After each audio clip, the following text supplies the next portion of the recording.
अंधेर नगरी चौपट राजा। यूनान का राजा सख्त बीमार पड़ गया। बहुत बड़े बड़े डॉक्टर उसका इलाज किए, लेकिन कोई लाभ नहीं प्राप्त हो रहा था। उसके बचने की कोई उम्मीद नहीं दिखाई दे रही थी। अंत में डॉक्टरों की टीम ने राय मशविरा करके बताया कि अगर इन्हीं लक्षणों के कोई व्यक्ति प्रजा में मिले तो उसके पिताशय को राजा में लगाकर उन्हें जीवित किया जा सकता है। सिपाही और कर्मचारी राज में दौड़ने लगे। जिस व्यक्ति से कहते वह व्यक्ति कहता, जान है तो जहान है, जान है तो लाखों पाए, मैं किसी के लिए अपनी जान क्यों दूं।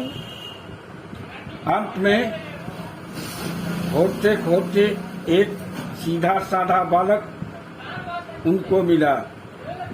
वह गरीब माता पिता का संतान था। कर्मचारी सिपाहियों ने उस बालक को पकड़ लिया और उसके माता पिता के पास लाए। माता पिता को कुछ धन दिया और बालक को लेकर राज दरबार पहुंचाए। यहाँ काजी यानी जज से राय लिया गया तो उसने कहा, अगर राजा के लिए किसी प्रजा के जान को लिया जाता है तो इससे कोई अपराध नहीं है। दिन निश्चित हो गया।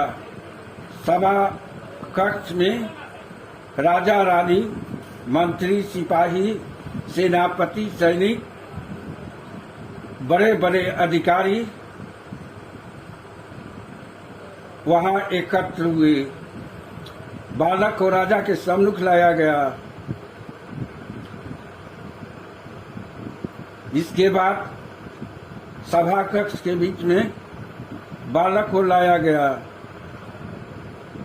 जलाद जैसे ही तलवार उठाता है वैसे ही बालक आकाश की ओर देखकर खिलखिलाकर हंसने लगा। मृत्यु की गोद में जाने वाले व्यक्ति को हंसते हुए देखकर सभी को आश्चर्य हुआ।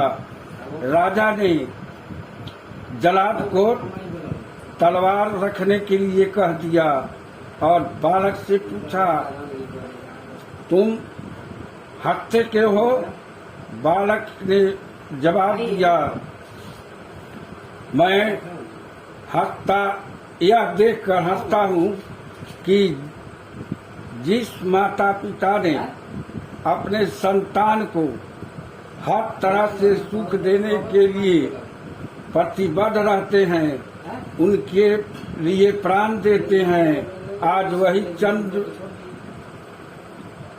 रुपयों के लिए अपने संतान को बेच दिए हैं। काजी यानी जज जो राज्य में न्याय की रक्षा के लिए रखा गया है, वह भी राजा के हित में अपना सिद्धांत और दायित्व भूल गया है। राजा जो प्रजा का रक्षक है और प्रजा के हित में काम करने वाला होता है, वही राजा अपने स्वार्थ की सिद्धि के लिए एक गरीब बालक की हत्या कराने पर उतारू है। मंत्री जो देश की रक्षा और सलाह के लिए रखे गए हैं, वे भी अपने कर्तव्य से च्युत हो गए हैं। प्रेस वाले भी बड़े बड़े लोगों के छोटे छोटे खबरों को प्रसारित करते हैं, लेकिन एक बालक जिसका वध होने जा रहा है, उनकी कलम भी बंद है। बड़े बड़े धर्मात्मा कहलाने वाले लोग धर्म प्रचार करते हैं, धर्म का प्रसार करते हैं, लेकिन आज राजा के हित में उनकी भी बोलती बंद है। कर्मचारी और सिपाही जो देश के हित की रक्षा के लिए हैं, लोगों की भलाई के लिए रखे गए हैं, वे भी एक गरीब बालक को पकड़ कर के लाए, बड़े लोगों को छोड़ दिए। इसी तरह डॉक्टर इस धरती का भगवान माना जाता है, वह भी एक गरीब बालक को हत्या करने के लिए तैयार है। ईश्वर जो संसार का मालिक कहलाता है, संसार की रक्षा करने वाला कहलाता है, वह भी गूंगा, बहरा और चुप्पा तथा अपंग हो गया है। अब देखना है मेरी अंतरात्मा मुझे क्या करती है, बचाती है या मरने देती है। जैसे ही यह शब्द बालक बोला, उसके शरीर से एक दिव्य प्रकाश प्रस्फुटित हुआ और चारों तरफ राजसभा में फैल गया। इसे देखकर सभी मुग्ध हो गए और बेहोश भी हो गए। अंत में वह प्रकाश धीरे धीरे सिमटकर बालक के अंदर आ गया। रानी उठी अपने आसन से और उस बालक के पास पहुंची और उसको अपनी छाती से लगाया तथा उसके पीठ को सहलाई तथा उसका हाथ पकड़कर आसन की ओर ले आई। वह अपने आसन के बगल में ही उस बालक को बैठाया। राजा से विचार विमर्श करने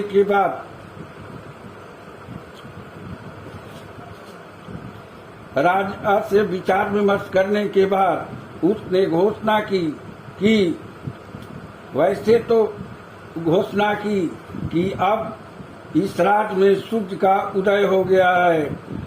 अब उम्मीद है कि चारों तरफ खुशहाली समृद्धि में वृद्धि होगी तथा लोग सुख शांति से अपना जीवन बिताने लगेंगे।